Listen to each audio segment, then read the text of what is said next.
জয় গুরু, জয় গুরু, জয় গুরু। শতরূপে অপরূপ নিগমানন্দ গ্রন্থের চতুর্থ খণ্ড থেকে কিছু অংশ পাঠ করছি। গোবিন্দচন্দ্র পূততুণ্ড বগুড়ায় মোহিনী চক্রবর্তীর বাসায় থাকতেন এবং তার ছেলেকে পড়াতেন। প্রসঙ্গত তখন সদ্য তার স্ত্রী বিয়োগ হয়েছে। তিনি লিখছেন, 1318 সালের ভাদ্র মাসে হঠাৎ চিঠি পাইলাম, ঠাকুর কুড়িগ্রামে আসিতেছেন। আমাকে চিঠি দিয়াছেন, আমি কুড়িগ্রাম যাইতেছি। তুমি সেখানে শ্রীমান জানকী দত্তের বাড়ি আসিয়া আমার সহিত দেখা করো। এই চিঠি পাইয়া 3 দিনের ছুটি লইয়া মতিলাল রায়চৌধুরীর সহিত কুড়িগ্রাম রওনা হইলাম। মতিবাবু আমার অন্তরঙ্গ বন্ধু, তাহারও সেই বৎসর বৈশাখ মাসে পত্নী বিয়োগ হয়। তিনিও ঠাকুর দর্শনে আমার সঙ্গে চলিলেন। উভয়েই বিপত্নী। অবসর পাইলে 2 জনে এক মন এক প্রাণ হইয়া ঠাকুর প্রসঙ্গ করিতাম।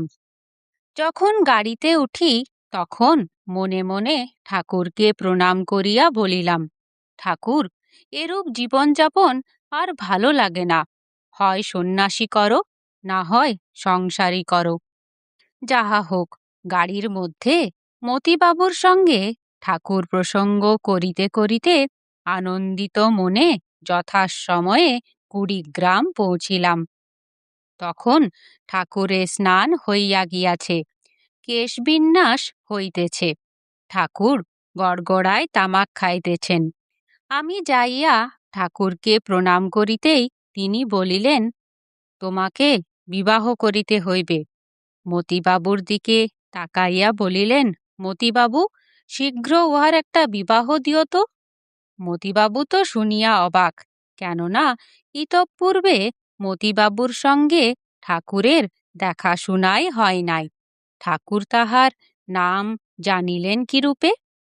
অতঃপর আমি বলিলাম, আমি কেমন আছি না আছি জিজ্ঞাসা না করিয়া আগেই বিবাহের কথা বলিলেন কেন?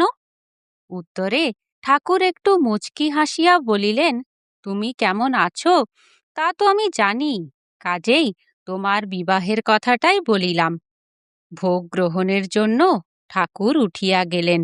আমরাও ভোগ হইলে প্রসাদ পাইলাম এবং অতঃপর জানকী দাদার বাহিরের ঘরে বিশ্রাম করিতে লাগিলাম। মধ্যাহ্ন ভোগের সময় ঠাকুরকে বগুড়া আসার জন্য আমি ও মতিবাবু অনুরোধ জানাইলাম। ঠাকুর সম্মত হইলেন, বলিলেন, তোমরা আজ যাও, আগামী পরশু বেলা 10টার ট্রেনে বগুড়া পৌঁছিব। পরদিন যথাসময়ে ঠাকুর আসিলেন। আমি ও মতিবাবু অভ্যর্থনার জন্য স্টেশনে গেলাম। গাড়ি থামিল। ঠাকুরকে দেখিয়া প্রাণে যে কি আনন্দ হইল তাহা ব্যক্ত করিবার ভাষা নাই। তাহাকে মোহিনী চক্রবর্তীর বাসায় লইয়া আসিলাম। আমার শয়নকক্ষই তাহার জন্য নির্দিষ্ট ছিল। সেখানে তিনি বিশ্রাম করিলেন। 12টার সময় ভোগ হইল। ভোগের পর ঠাকুর আমাকে ডাকিলেন এবং বলিলেন, আমি তামাক খাইতে খাইতে তোমার যে কথা থাকে বলো। আমি বলিলাম, আমি আর বিবাহ করিব না এবং আপনার সঙ্গে যাইতে চাই। ঠাকুর বলিলেন, তুমি পুনরায় বিবাহ করিয়া গৃহস্থ ধর্ম পালন করো, এই আমার ইচ্ছা। এবার বিবাহ না করিলে আবার তোমাকে আসিতে হইবে। তোমার পূর্বজন্মের স্ত্রী মৃত্যুকালে তোমাকে দেখিতে চাহিয়াছিল, তাহার বাসনা তোমাকে পূর্ণ করিতেই হইবে। এই বলিয়া ঠাকুর আমার পূর্বজন্মের অনেক ঘটনা বলিলেন এবং মানুষের জন্ম মৃত্যু যে কত কষ্টকর তাহা বর্ণনা করিয়া বলিলেন, এইবারই গতাগত শেষ করিয়া ফেলো। দেখো, মৃত্যু যন্ত্রণা হইতে জন্ম যন্ত্রণা অনেক বেশি। মাতৃগর্ভের যাতনার চাইতে আর যাতনা নাই। তোমার ছোট ভাইয়ের শালীকে বিবাহ করো, তাহার সঙ্গেই তোমার পূর্বজন্মের কর্মসূত্র জড়িত। আমি বলিলাম, আমার ভাই এ সম্বন্ধ উত্থাপন করিয়াছিল, তাতে পাত্রীর পিতা বলিয়াছেন, আমার মেয়েকে আমি জাপুরের নদীতে ডুবাবো, তবু উহার সঙ্গে বিবাহ দিব না।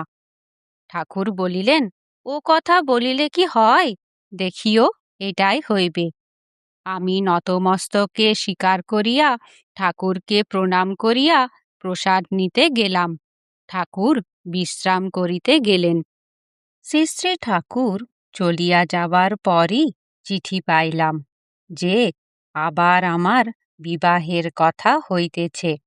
আমি আমার ভাবি শ্বশুরকে লিখিলাম, আমার কেহ নাই এবং কিছু নাই, এ অবস্থায় যদি আপনার মেয়ের সহিত আমার বিবাহ দেন তবে দিতে পারেন। উত্তরে তিনি লিখলেন, তোমার কি আছে না আছে তাহা আমি জানি, কেননা আমার বড় মেয়েকে তোমারই ছোট ভাইয়ের নিকট বিবাহ দিয়াছি। আমি আমার কন্যা বিমলাকে তোমার করিয়া অর্পণ করিলাম। তোমার যখন ইচ্ছা আসিয়া লইয়া যাইও। ভগবানের কি খেলা, যে তাহার মেয়েকে নদীতে ডুবাইতে চায় সেই শেষে স্বেচ্ছায় দান করে। চিঠি পাইয়া আমি আশ্চর্যান্বিত হইলাম এবং ইহা যে ঠাকুরেরই ইচ্ছা তাহা অন্তরে অন্তরে উপলব্ধি করিলাম। মনে মনে বলিলাম, তোমারই ইচ্ছা পূর্ণ হোক করুণাময় স্বামী। পরে দিন স্থির করিবার জন্য ঠাকুরকে চিঠি দিলাম।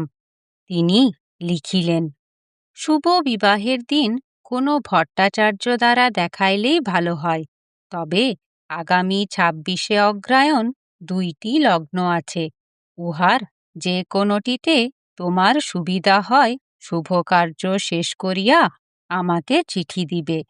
তোমার বিবাহের জন্য 26শে দিনটি উৎকৃষ্ট। এই চিঠি যেদিন পাইলাম সেই দিনই ভাবি শ্বশুরেরও চিঠি পাইলাম।